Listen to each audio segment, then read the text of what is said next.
Amis sportifs, bonjour et bienvenue sur Canal 7 et vous regardez le deuxième numéro de votre émission 7 Sports. 7 Sports, vous le savez, c'est un résumé de l'actualité sportive du continent africain et du reste du monde avec des analyses, commentaires des acteurs ou dirigeants de ces disciplines. C'est une émission que vous regarderez désormais tout le lundi à partir de 20h50 sur Canal 7, la télévision panafricaine. Tout de suite, le sommaire de ce deuxième numéro. Au sommaire de cette émission, il sera question de tirage au sort de la Coupe d'Afrique des Nations 2015. Avec notre invité, nous évoquerons le parcours des équipes de la poule A lors de ces éliminatoires. Le basketball s'invite dans ce deuxième numéro avec la finale de la Coupe nationale en Centrafrique. Voilà pour le sommaire. 7 Sports, c'est maintenant. Avec moi sur ce plateau, Raphaël Nzamba. Vous êtes l'officier de l'éducation à la Confédération africaine de football. Bonjour. Bonjour. Mamadou Niang du service des sports de Canal 7. Bonjour Mamadou. Bonjour. Voilà. Le tirage au sort de la 30e édition de la Coupe d'Afrique des Nations Orange qui se jouera en Guinée équatoriale du 17 janvier au 8 février 2015 n'a pas été clément pour les grosses écuries. Le Ghana et l'Algérie se retrouvent dans la même poule, de même que le Cameroun et la Côte d'Ivoire. Mamadou Niang. Avec le tirage au sort des poules effectué mercredi à Malabo, la Coupe d'Afrique des Nations 2015 est entrée dans sa dernière ligne droite. Plus capé des 16 sélectionneurs présents, avec 8 participations en phase finale, Claude Leroy espère que les Diables Rouges du Congo feront bonne figure. La 10e Coupe d'Afrique des Nations, c'est un privilège formidable, c'est une chance inouïe et on espère être digne de cette Coupe d'Afrique des Nations, présenter un beau football de qualité, avoir un comportement exemplaire. Ça va être les deux bases sur lesquelles on va travailler. Le président de la Fédération burkinabé de football souhaite voir les étalons trouver la force mentale pour offrir le bonheur au pays des hommes intègres. Il ne faut pas oublier que le Burkina Faso vient de connaître une crise particulièrement aiguë et nous souhaitons que l'équipe nationale se batte pour donner des motifs de satisfaction à ce peuple qui a beaucoup souffert et nous ferons tout en tout cas pour offrir la meilleure image possible du football du Burkina Faso. Hervé Renard, le coach des éléphants de Côte d'Ivoire, refuse lui d'endosser le costume de favori. Que des joueurs majeurs aient arrêté, qu'il y ait eu un renouvellement un peu de cette équipe. Vu que les qualifications ont été assez compliquées, je pense qu'on ne fera pas partie des grands favoris. Il y a des équipes qui ont été beaucoup plus performantes que nous. La CAN 2015 promet de rudes batailles, des chocs palpitants et incertains sur les pelouses de Malabo, Bata, Ebebiying et Mongomo. Alors, Raphaël Nzamba, vous venez de regarder cet élément. Le tirage au sort de cette phase finale de la Coupe d'Afrique des Nations Orange 2015 a été effectué. Dans le groupe A, on retrouve la Guinée équatoriale, le Gabon, le Burkina Faso et le Congo. La Zambie, la RDC, la Tunisie et le Cap-Vert sont dans le groupe B. Dans le groupe C, le Ghana, le Sénégal, l'Afrique du Sud et l'Algérie. Et bien évidemment, dans le groupe D, la Côte d'Ivoire, la Guinée, le Cameroun et le Mali. Première impression par rapport à ce tirage au sort, on peut penser réellement que ce tirage n'a pas été clément pour les grosses écuries? Non, je crois qu'au jour d'aujourd'hui, quand on arrive à ce niveau de la compétition, toutes les écuries se valent. C'est quand même les 16 meilleures équipes du continent. Donc on ne peut pas forcément dire que certains sont favorisés et d'autres pas. Voilà. Simplement que je crois personnellement que le niveau c'est pratiquement tassé pour toutes les équipes parce que tous les meilleurs joueurs africains au jour d'aujourd'hui aspirent à aller jouer en Europe. Et dans nos pays africains actuellement, il ne reste plus que ceux qui sont entre guillemets de moindre niveau. Donc aussi bien nous, les Gabonais, nous voulons dire que nous avons actuellement des joueurs à l'extérieur comme le Ghana, comme la Côte d'Ivoire, comme, n'est-ce pas, la Tunisie, l'Algérie. Donc, je crois que les niveaux sont pratiquement se valent et bien malin pourrait effectivement déjà présager du vainqueur de la compétition avant même de l'avoir commencé. Alors, et là, Mamadou, la poule A, on peut penser que bon, la Guinée équatoriale et le Cameroun et le Gabon se retrouvent. Il y a également le Burkina Faso qui était avec le Gabon lors des éliminatoires. Est-ce qu'on peut penser à un niveau de rencontre assez élevé au cours de cette phase de poule? Ah ouais, vous savez que les derbys sont toujours très disputés. que ce soit en Afrique centrale ou bien en Afrique de l'Ouest ou bien ailleurs dans le monde, quand il y a un derby, c'est toujours incertain. La Guinée équatoriale a organisé la Coupe d'Afrique 2012 avec le Gabon. Ils ont vécu tout comme le Gabon. Et on a vu que lors de la dernière Coupe d'Afrique, personne ne donnait cher de la peau de la Guinée équatoriale. Et pourtant, à l'arrivée, ils sont qualifiés en quart de finale. Le Gabon était en quart de finale. Le Gabon a fait un bon parcours pour les éliminatoires. Le retrouvaille sera vraiment incertain et très disputé.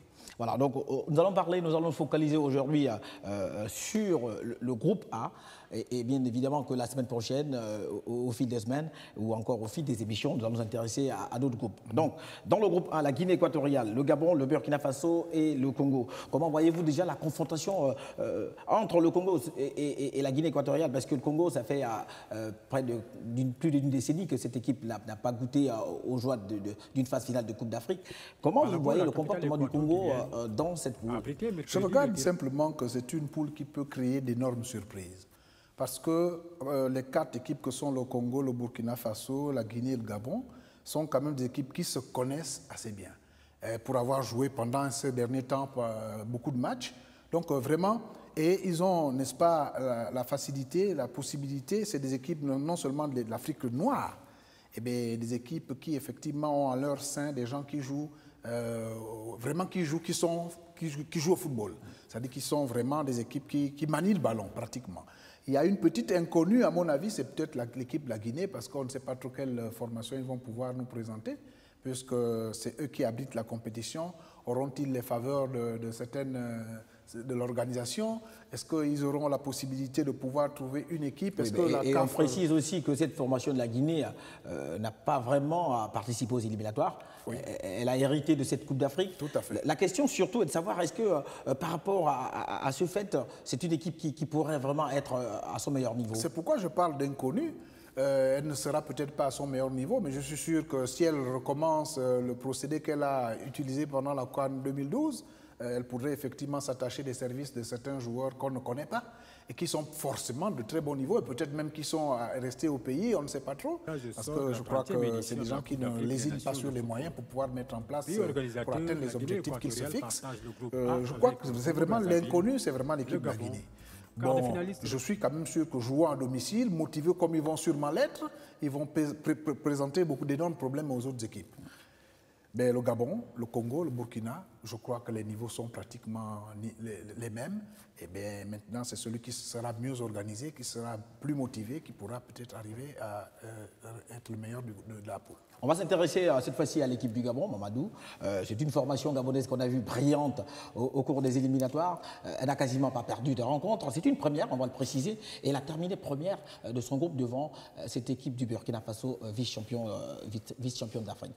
Est-ce qu'on peut penser, avec l'arrivée de Costa, que le Gabon a finalement retrouvé cette vitesse de croisière, cette carburation nécessaire pour pouvoir faire mouche au cours d'une phase finale? Vous savez que la première chose importante à souligner, c'est la façon dont Georges Costa a transformé cette équipe.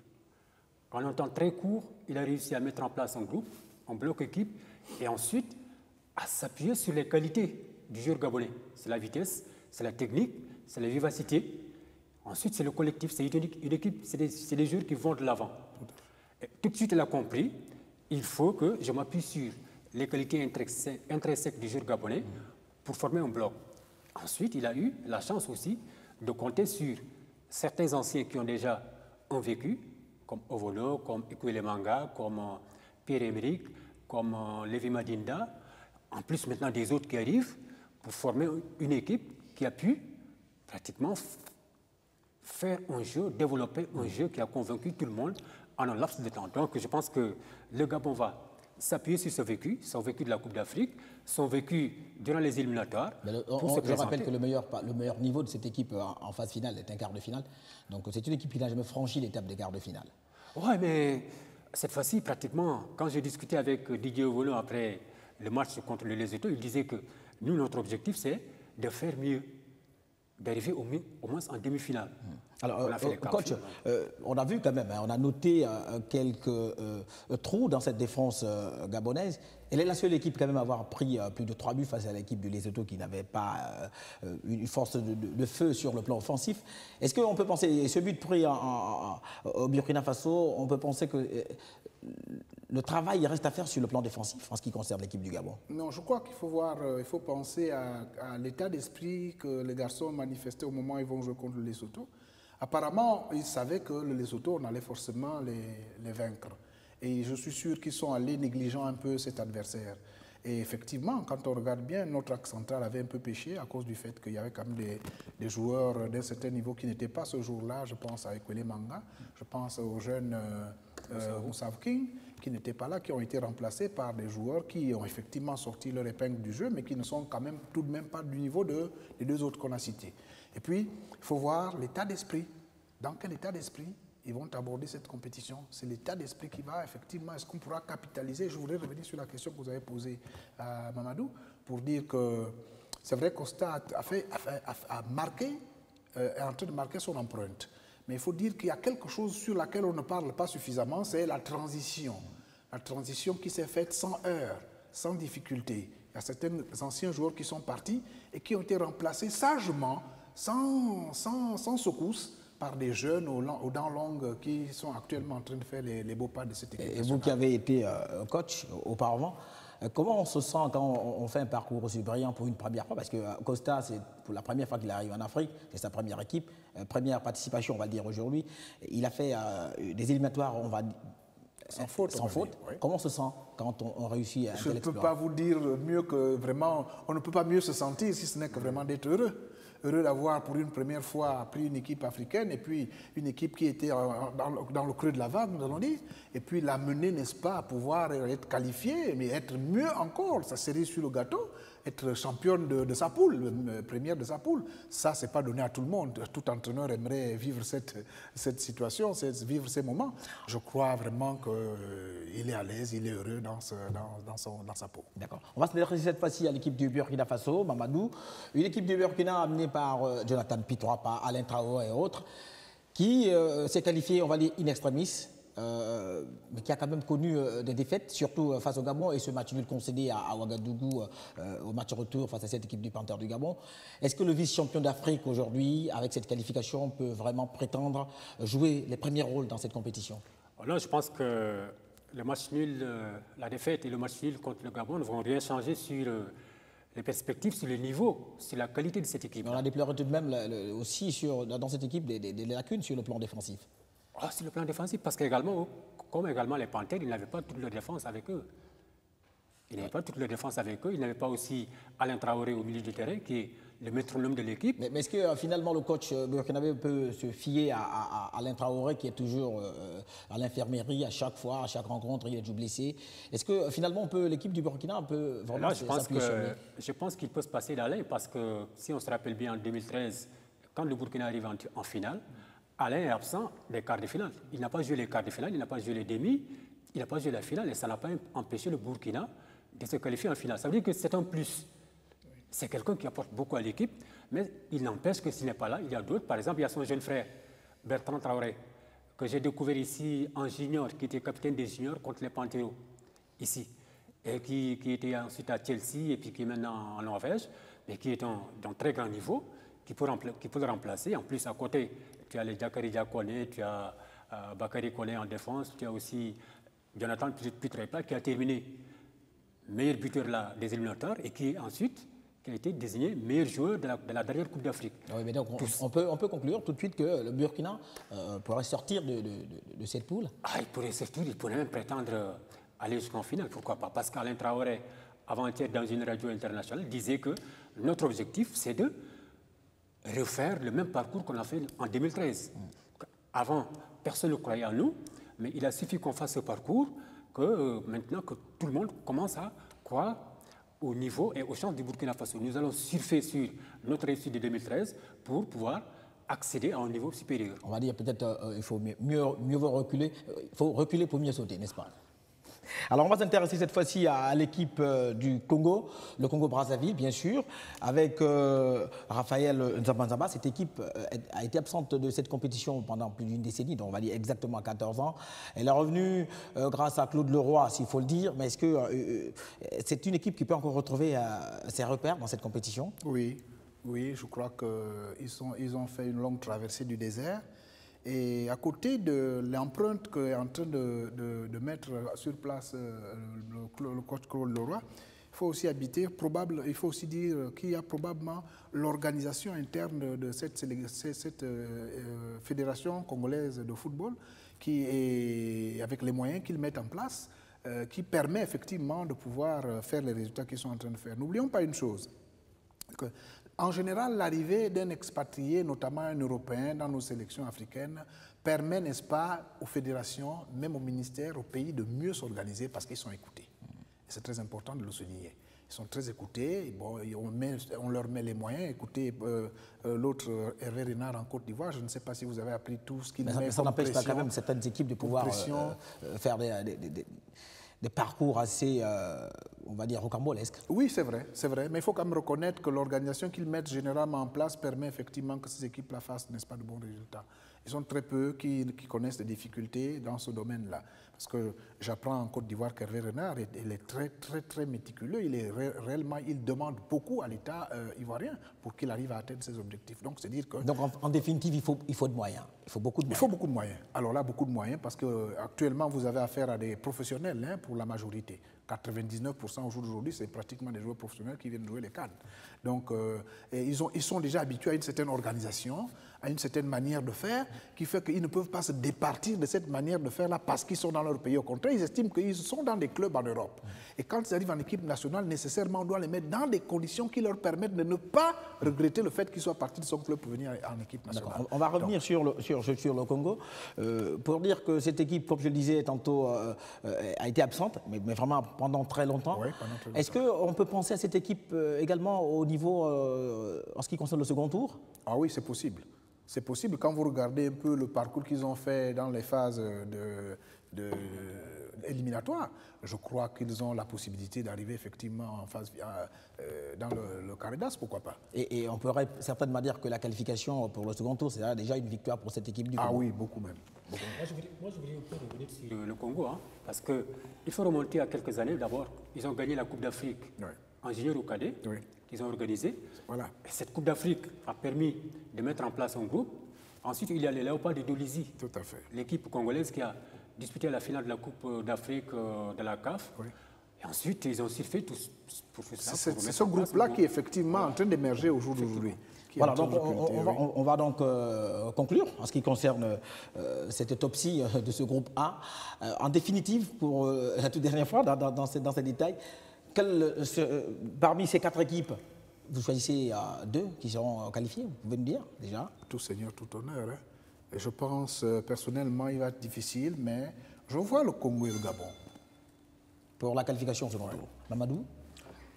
Ah bon, je vois le Burkina, moi je vois le Burkina et le Gabon, mais très difficilement, limite. Parce que le Congo, c'est une grosse pointure. Et la Guinée équatoriale est chez elle aussi. C'est très important. Au sortir de ce tirage au sort, quelques entraîneurs et dirigeants des équipes de cette CAN ont donné leur avis quant à cette phase finale. Mamadou Niang.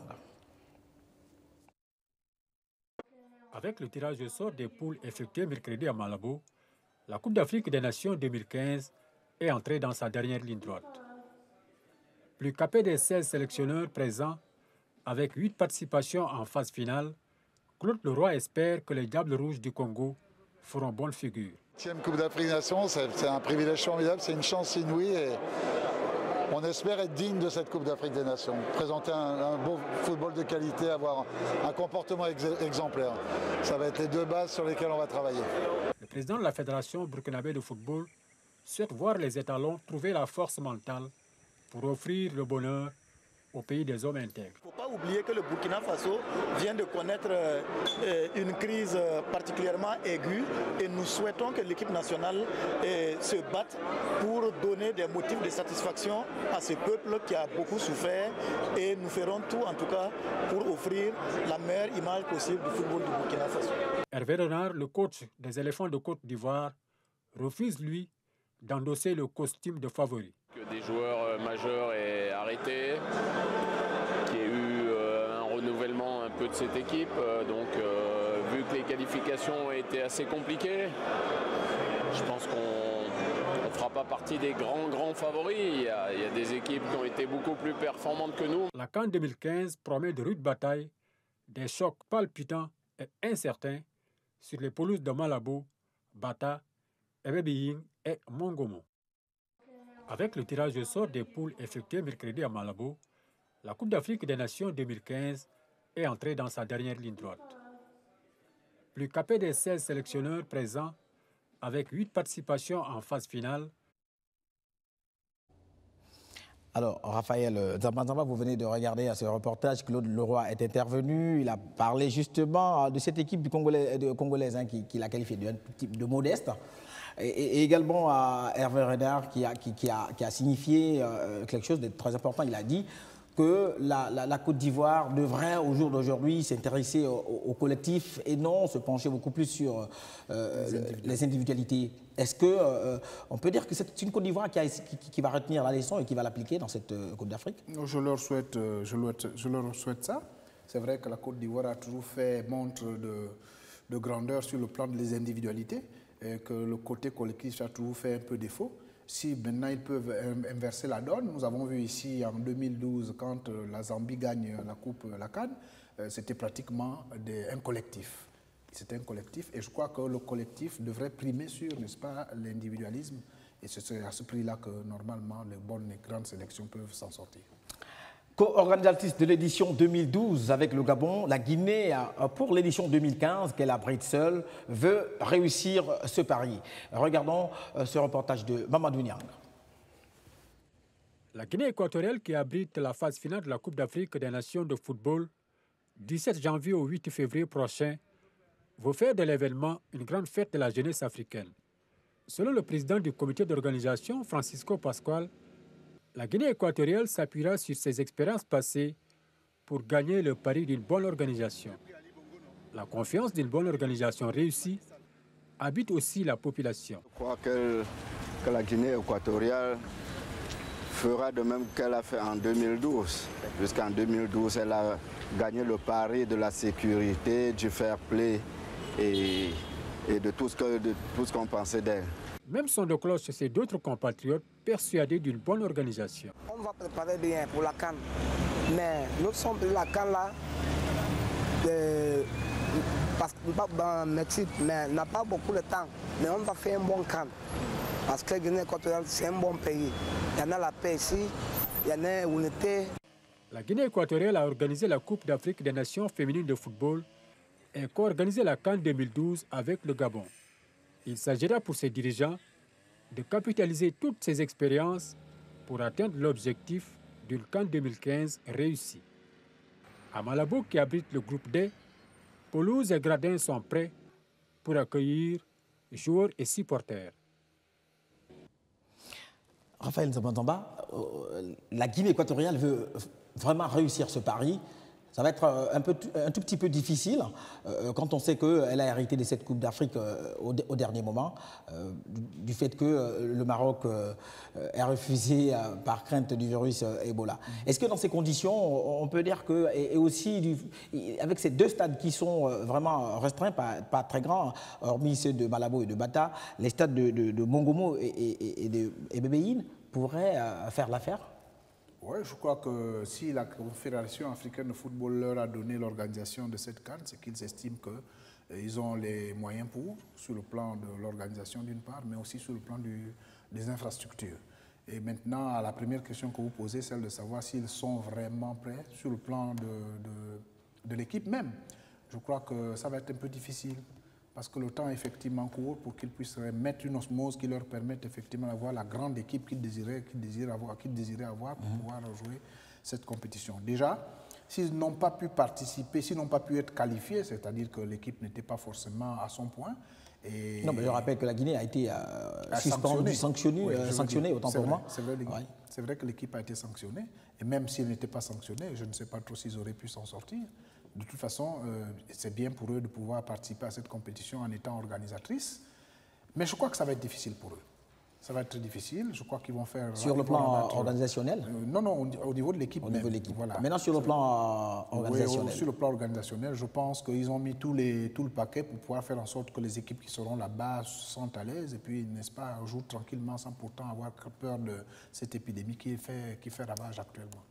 Mamadou, est-ce que cette Guinée équatoriale aujourd'hui, qui a tous les projecteurs du monde braqués sur elle, va pouvoir tenir ce pari? Parce que c'est vrai qu'elle était également candidate pour l'organisation de la CAN 2017.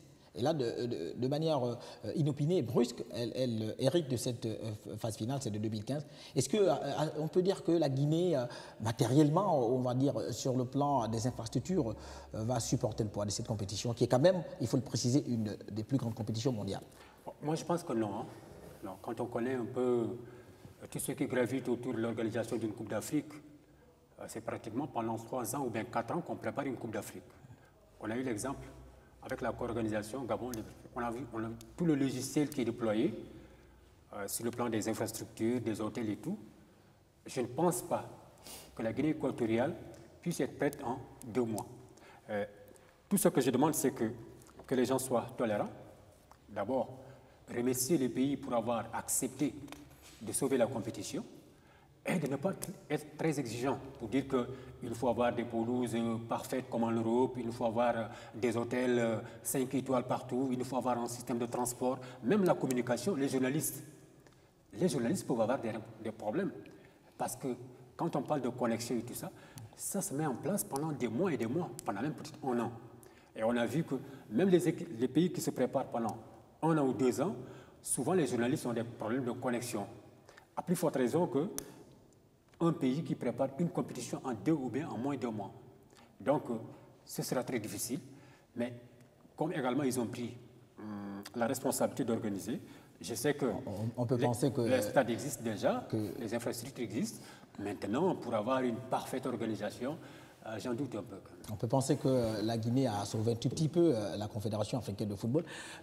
Raphaël Nzamba, vous qui faites partie de ce groupe CAF, est-ce que le refus du Maroc d'abriter cette phase finale a discrédité un tout petit peu la Confédération africaine de football? Non, je pense on peut penser que la CAF n'a plus vraiment cette autorité qu'elle avait?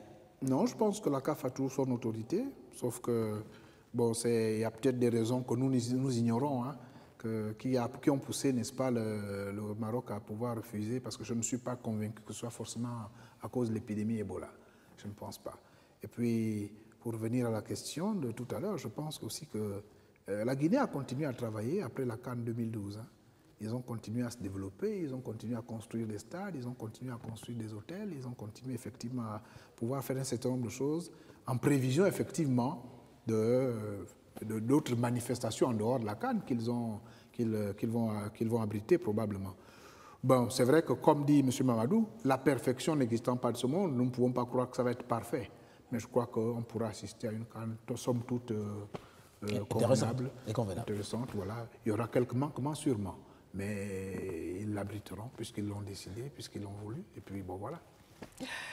La Guinée équatoriale, qui abrite cette Coupe d'Afrique des Nations 2015 pour des mesures de sécurité, a donc embauché ou a recruté 15 médecins cubains pour compléter le dispositif de prévention du virus Ebola mis en place. Regardez ce reportage de Mamadou Niang. À quelques semaines du coup d'envoi de la Coupe d'Afrique des Nations 2015, la Guinée équatoriale prend toutes les dispositions pour empêcher l'entrée du virus Ebola dans le pays. Un comité de vigilance est à pied d'œuvre pour appliquer les dispositions de l'Organisation mondiale de la santé, a annoncé le vice-premier ministre équato-guinéen. La Guinée équatoriale est en train de prendre les dispositions pour que la prévention soit l'élément principal de notre combat, puisque nous n'avons connu aucun cas d'Ebola dans notre pays.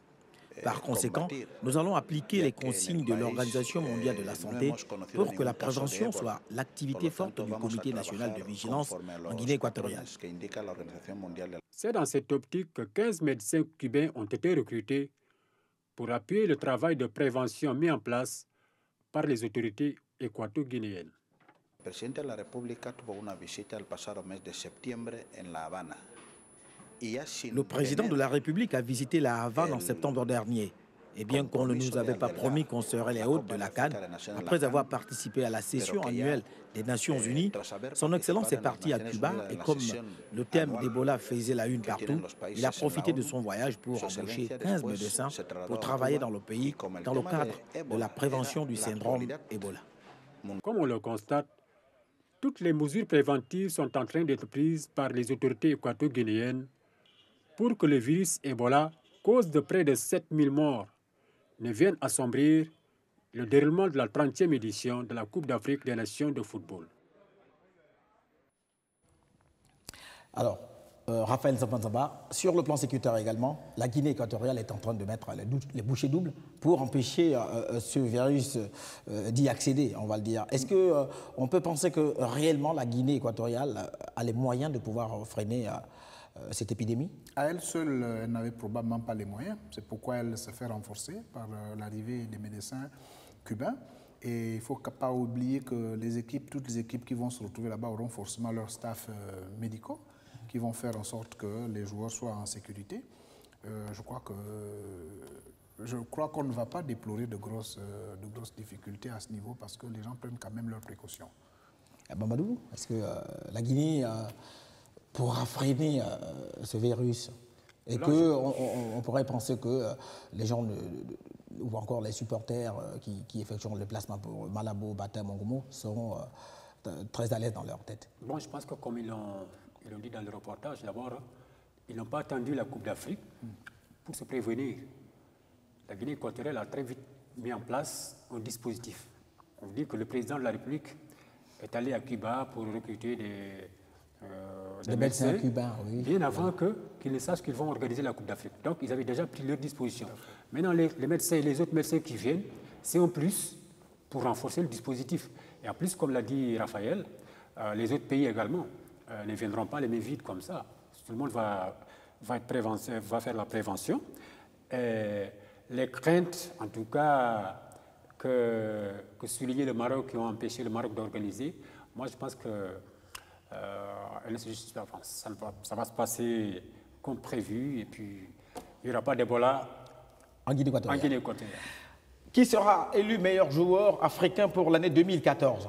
Dans les starting blocks, 5 joueurs de niveau irréprochable. Découvrons-les avec Mamadou Niang. Les 5 nominés au titre de meilleur joueur africain de l'année 2014 sont connus. Le détenteur du trophée, l'Ivoirien Yaya Touré, les Nigérians Vincent Eliama et Ahmed Moussa, Pierre-Emerick Aubameyang du Gabon et Jean Asamoah du Ghana sont les 5 retenus par la Confédération africaine de football. Détenteur du trophée 3 fois consécutive, Yaya Touré pourrait devenir le premier joueur à remporter le titre 4 fois d'affilée. L'éléphant aux 100 sélections, finaliste des CAN 2006 et 2012, conduira sa troupe dans quelques semaines en Guinée équatoriale. Meilleur buteur africain de l'histoire de la Coupe du Monde avec 6 buts au compteur en 3 participations, le capitaine du Ghana Jean Asamoah est aussi le meilleur artificier de l'histoire de la sélection ghanéenne avec 42 réalisations en 82 matchs. 2 Supercoupes d'Allemagne au placard, 10 buts inscrits toutes compétitions confondues depuis le début de la saison 2014-2015, a claqué 3 buts en 5 matchs de Ligue des Champions.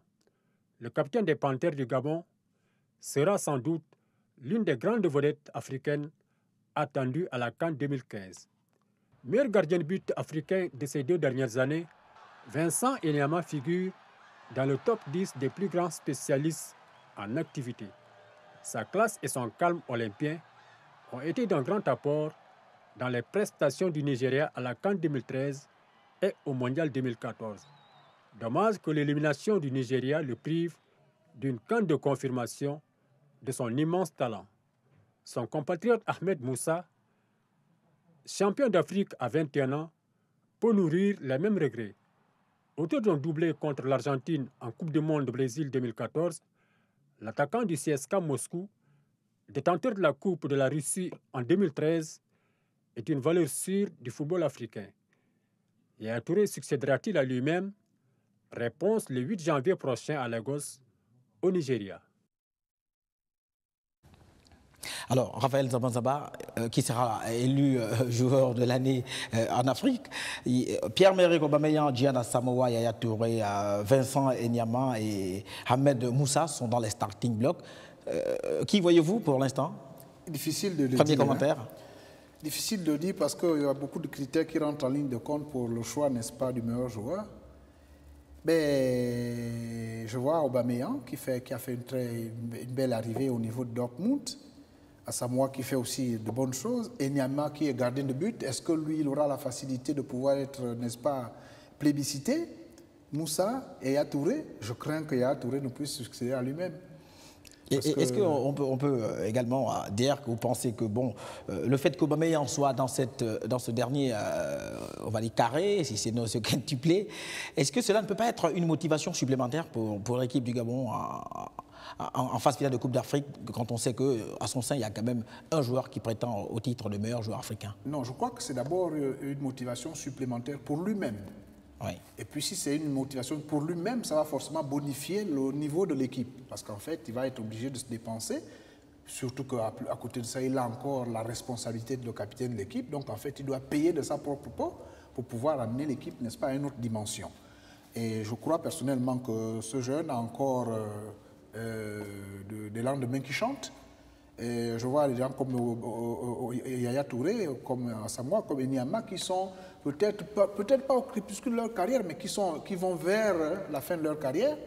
Je ne sais pas trop quels sont les éléments, les critères que les gens de la Confédération africaine de football vont vraiment choisir pour pouvoir nominer, n'est-ce pas, le meilleur joueur. Nous étions là la semaine dernière avec Pape Diouf et justement le problème des critères était au centre de notre émission. Parce que quand on regarde bien, est-ce que dans le club ça marche bien? Est-ce que le joueur lui-même il est buteur? Est-ce que je ne sais pas, il y a beaucoup de critères qu'il faut, n'est-ce pas, recenser, qu'il faut, n'est-ce pas, maîtriser pour décerner valablement, équitablement, n'est-ce pas, cette palme-là aux joueurs.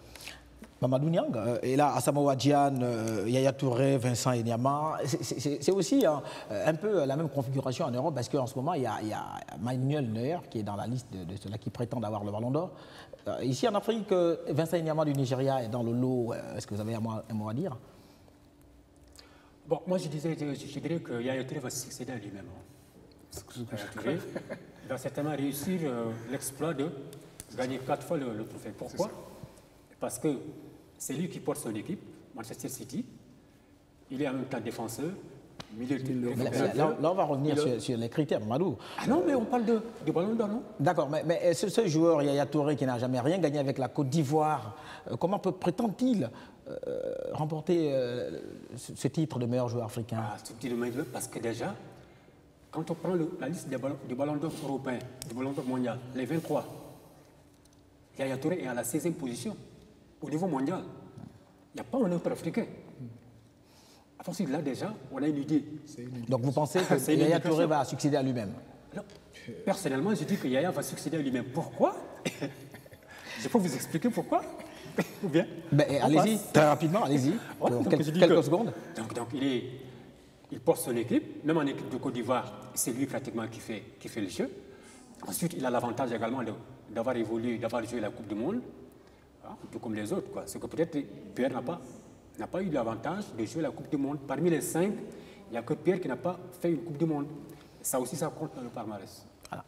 Alors, nous allons attaquer la deuxième partie de cette émission et parler cette fois-ci de basketball. Alors, à l'orée du 54e anniversaire de la proclamation de la République centrafricaine, la fédération de basketball de ce pays a organisé la finale de la Coupe nationale, débutée le 17 octobre dernier. Cette compétition a connu son épilogue le dimanche 30 novembre dernier. Alors, regardez. De poules était engagé dans cette compétition. Au finish, c'est le club Hit Trésor qui s'est imposé en finale devant AS Tongolo. Interrompu depuis plus d'1 an à cause de l'instabilité politique qui prévaut dans le pays depuis 2013, le sport et plus singulièrement le basketball a retrouvé la place qui était la sienne dans cette partie de l'Afrique centrale. En présence de la présidente par intérim Catherine Samba-Panza qui a donné le coup d'envoi de cette finale, les deux équipes se sont adonnées à une partie riche en spectacles dans un gymnase archi-comble. Dans cette rencontre où l'enjeu n'était pas de gagner, mais surtout de réunir le peuple centrafricain, les organisateurs se sont dit satisfaits. Aujourd'hui, le but de jeu, c'était de regrouper, on va dire, tous les jeunes pour, unissons-nous pour la paix. Pour les deux capitaines, l'objectif reste le même. Nos intentions ce soir est vraiment encourageant pour le peuple centrafricain. Je sais que même ceux qui sont à la maison, ils sont à l'hôpital, ils sont en province, mais ici ce soir, c'est une gloire, c'est une joie pour le peuple centrafricain. Moi, je dirais qu'on a passé un très bon match. Tout ce que je peux vous dire, c'est que le meilleur gagne. C'est tout. Mais l'ambiance était bien, tout le monde a bien joué. Signalons tout de même que le vainqueur de la Coupe nationale de basketball et le champion de la Ligue de la même discipline vont représenter le pays lors du championnat d'Afrique centrale des clubs champions. Alors, Raphaël, toujours vers vous que je me tourne. Cette finale de basketball en Centrafrique a quand même un autre impact, celui de pouvoir réunifier ou ramener ce peuple. C'est quelque chose de symbolique tout de même, le sport, s'il faut le préciser. Oui, le sport a des vertus, n'est-ce pas, réunificatrices. Rappelez-vous, au plus fort des difficultés que la Côte d'Ivoire avait rencontrées sur le plan politique, les joueurs ont décidé d'amener un match de football au lieu même où vraiment la tension se faisait la plus forte. Et ce jour-là, tout le monde a oublié les difficultés politiques pour seulement se concentrer simplement au football. Donc c'est vraiment un remède.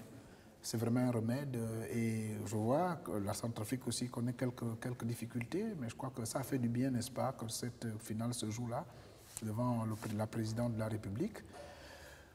Nous pourrons souhaiter que ce genre de situation, ce genre de, n'est-ce pas, de baume au cœur, parce que les gens en ont besoin. Vous voyez combien de fois le sport peut rendre des services, peut faire du bien à toute une population. Voilà, nous terminons donc cette émission avec de la boxe et ce combat dans la catégorie des lourds légers entre le Français Jean-Marc Mormec et le Polonais Mateusz Mastermak. Le Français qui comptait sur une victoire pour se relancer a finalement perdu. Regardez ce reportage. Champion du monde WBA de 2002 à 2005 et WBA-WBC en 2005-2007, Mormec, qui revêt d'une 10e finale mondiale en cas de succès vendredi, avait déclaré avant ce combat des lourds légers qu'il a retiré la boxe s'il perdait. Battu 99-92, 95-95, 98-92 par le Polonais Mateusz Mastermak, Mormec n'a pas pu supporter le poids des 10 rounds face à un adversaire de 15 ans plus jeune que lui. J'ai pris des risques comme j'ai toujours fait et puis là, je pense qu'il a bien boxé. Je pense que je me suis pas mal débrouillé et puis sur la fin, c'était un peu... il a pris l'avantage. Donc après, c'est légitime, il a gagné, il faut être honnête et je pense que je l'ai dit aussi au public. Dans ce combat qui a commencé sur des chapeaux de roue, les deux boxeurs ont offert un spectacle basé sur une franche opposition, quand bien même il n'y avait aucun enjeu majeur. Le Français, qui n'avait plus boxé depuis 27 mois après sa défaite en mars 2012 face à Klitschko, a eu beaucoup de mal à se mettre en évidence dans ce combat où le Polonais, ancien champion d'Europe grâce à son job du droit, a pu le tenir à distance, ce qui lui a permis de toucher à plusieurs reprises le Français et donc de l'emporter au point. On l'a vu, je me suis quand même bien débrouillé. Peut-être après j'ai péché parce que manque de ring ou manque de combat. Jean-Marc Mormec met donc un terme à sa carrière, une carrière qu'il avait commencée en mi-lourd, une catégorie qui lui a permis d'être l'un des meilleurs lourds légers des années 2000. Avec 43 combats dont 37 victoires et 6 défaites, Mormec peut être fier d'appartenir au cercle très fermé des boxeurs mondiaux au parcours exceptionnel. Voilà, retour sur ce plateau de 7 Sports, votre émission sportive que vous regarderez désormais tous les lundis à partir de 20h50 sur Canal 7. Alors, Raphaël Nzambazamba, vous avez regardé ce reportage concernant la boxe. Mormec qui s'incline au moment où il avait envie de se relancer. Vous qui avez fait du sport, comment on se sent quand on est quasiment à la fin de sa carrière et qu'on la finisse avec une défaite comme... Non, on a toujours envie de terminer une carrière en beauté. C'est difficile de terminer une carrière comme lui l'a terminé là. Parce qu'on voudrait regarder le dernier souvenir qui nous reste souvent, c'est un peu le dernier match ou alors le dernier combat que vous avez effectivement livré. Mais quand c'est un combat qui vous fait perdre, n'est-ce pas, la couronne, qui vous fait perdre le match, ça ne fait pas plaisir. Il avait envie de revenir, hein, parce que s'il gagnait ce combat, il aurait peut-être continué. Mais là, la défaite l'a amené tout de suite à raccrocher les gants. Mais je constate que quand même, il est resté près de 27 mois sans pourtant combattre. Ouais. Ça devient difficile à partir de ce moment de revenir sur le ring, parce que c'est quand même des sports qui nécessitent beaucoup d'activité, beaucoup d'entraînement, beaucoup de concentration et beaucoup de présence, même ça sur les rings. Alors, quand vous ne pouvez pas vous permettre de rester 27 mois et puis croire que vous allez revenir comme ça pour venir gagner un trophée, ce n'est pas évident. Amadou? Bon, c'est dommage que sa carrière se termine par une défaite, mais toute chose a une fin. Ouais. Bon, on lui souhaite de connaître une reconversion beaucoup plus réussie. Et surtout rapide. Voilà. Merci. Cette émission donc terminée. Merci à toute l'équipe. Merci surtout de cette confiance sans cesse renouvelée à l'égard des programmes de Canal 7. Merci Raphaël Nzambazamba. C'est moi qui vous remercie. À la semaine prochaine, même heure sur Canal 7, la télévision panafricaine.